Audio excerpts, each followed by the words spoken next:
Hello' গাইছ, নতুন এটা ভিডিঅ'লৈ স্বাগতম জনালোঁ। এতিয়া মই ৰাতি হ'ল, সন্ধিয়া সময় হ'ল। এনেই মানে ওলাই যাওঁ সন্ধিয়া সময়ত মই। তাকে এতিয়া আপোনালোকক ভাবিলোঁ বোলো ৰাস্তাটো দেখুৱাওঁ, ৰাস্তা পদূলিয়ে দেখুৱাওঁ।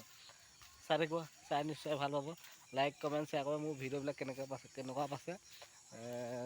কমেণ্ট কৰি জনাব, তলত মেছেজ কৰি জনাব। বাৰু ৰাস্তাটো চাওক, গছ গছনি